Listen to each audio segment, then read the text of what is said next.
Got to start with the understanding that it's not just the universe. It's like this enormous Swiss watch. The living organisms in this place are literally made of digital codes. These are actual zip files, DNA strands, that basically open like hyper-intensified life running all over the place to create every single life form on this planet. It's bigger than that. Let me put this in perspective for you. Everything from the fish and the plankton in the sea to the air that you breathe in, the oxygen from the trees to the carbon dioxide that you feed them back in return, to the land animals that crawl on the ground.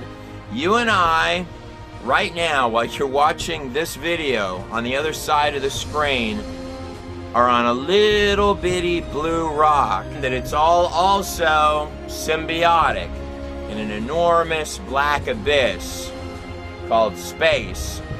Everything here is connected to everything else, almost like a cradle that's for the infants. This is not just a few things work together here and there. This is sheer precision in every little piece of every part of this place. Systems built on systems built on systems. Genesis means the point of origin, the beginning, the inception, where what was not becomes what is. It even has its own little force field ozone to keep the atmosphere in. All making a whole. It is all connected from the cells to the stars. Isn't that awesome? And look how thin that is. Beyond imagination. There, sure glad that thing's there.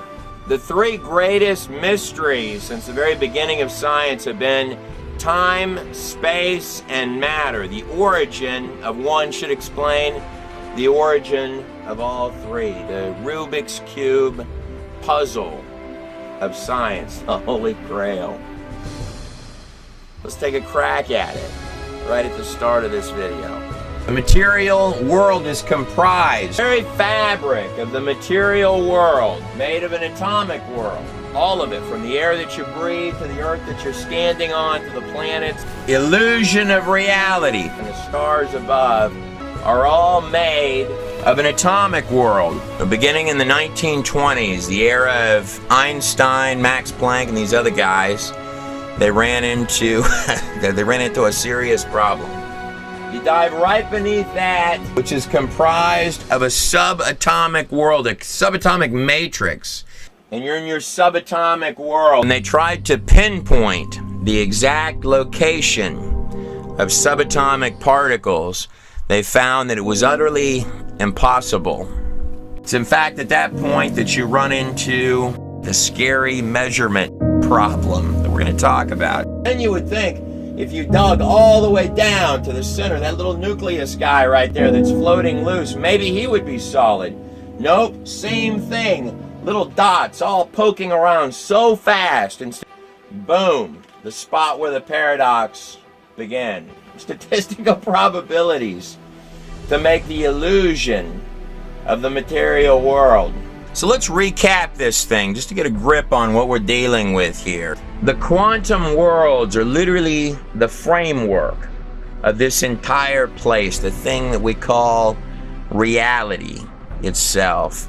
The foundation that actually makes up every single science of this place. So we're in an enormous black abyss of space on a little blue rock of hyper-intensified life and order. In the ancient book of Hebrews, it actually states a very fascinating thing. In the 11th chapter, the 3rd verse, it says, "For we know by faith that it was with words of God that the worlds were formed, that what is seen is made from that which is unseen." Another translation of words is vibrations. as men speak words of sound that go a matter of feet and last only a couple of seconds. Perhaps God himself speaks substance. Wasn't it Albert Einstein who said, "Those of us that believe in physics understand that reality is nothing more than a stubbornly persistent illusion"? If that's true, then one might ask, where's the illusion coming from? To answer that question, I'd like to begin by taking a look at this little blue rock.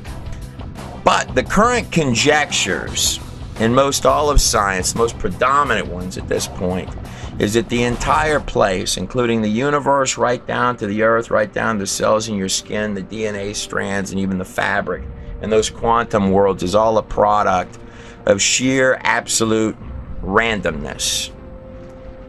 I'd like to take a peek at that.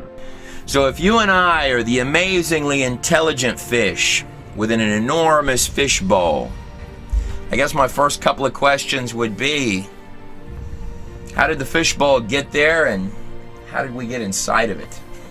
Now, it was Roger Penrose that came up with this number here for the odds of a universe that would produce one planet that could sustain life like the Earth. So if that didn't bother you the first time, let me run it by you one more time again. One impossibility, another impossibility, So let me tell you what this means. Right now, while you're watching this video, by any mathematical construct, possibility, another impossibility, you and I are sandwiched right dead in the center of a place that should not exist. And that's just where we start.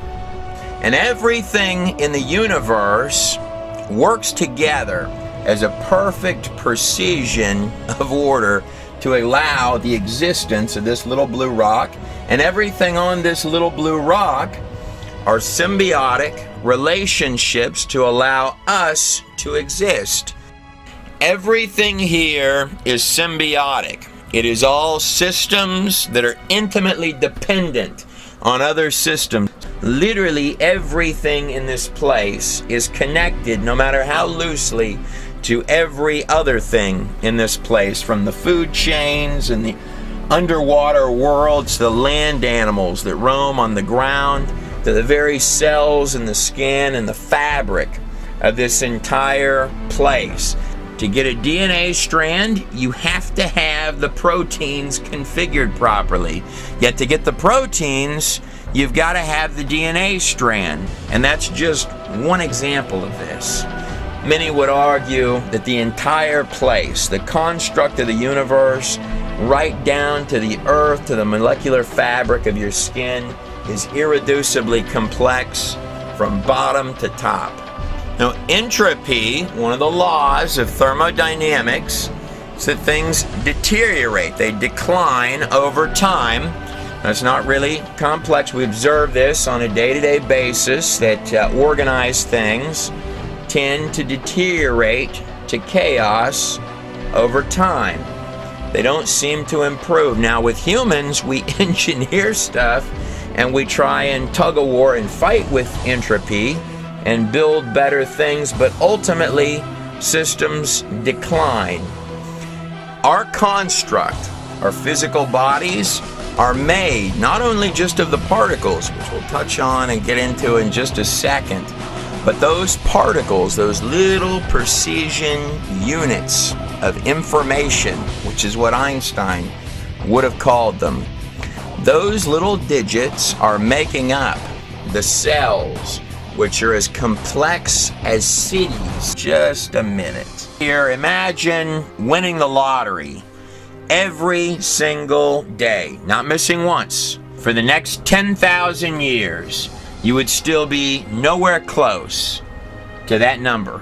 Now, the inside of a cell is a living, breathing, high-performance, no-nonsense, no-joke factory. So here's my DNA strand inside the heart of the cell, And these little machine guys come through here in a process called transcription.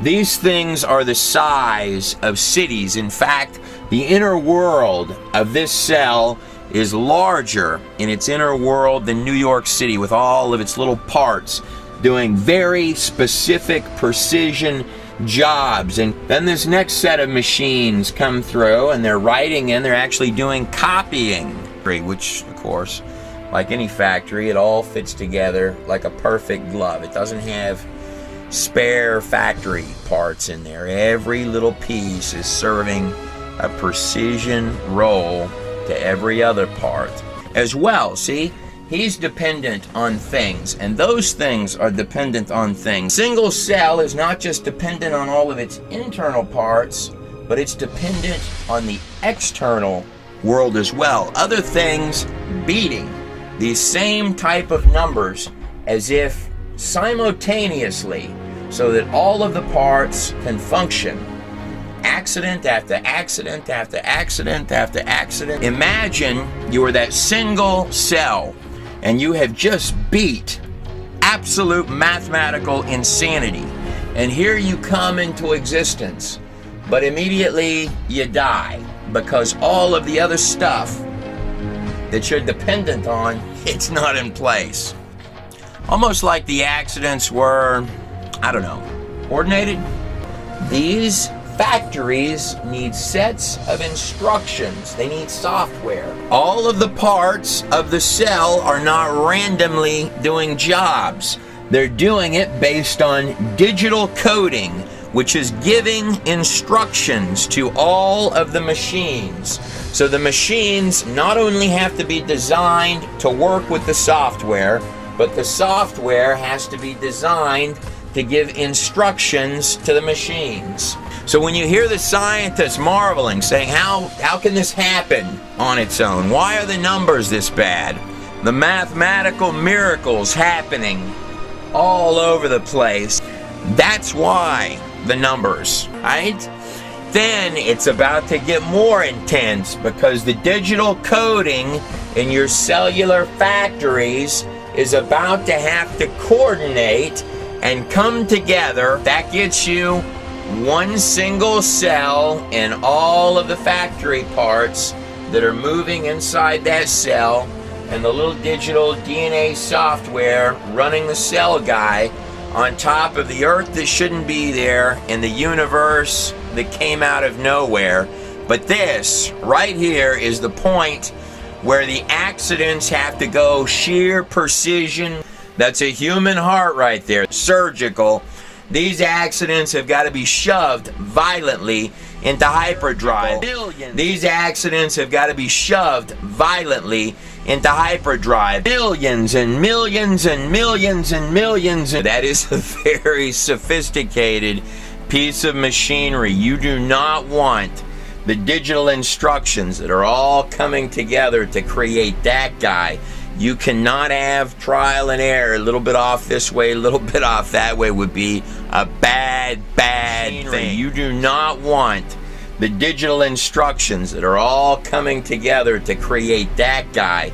You cannot have trial and error. A little bit off this way, a little bit off that way would be a bad thing.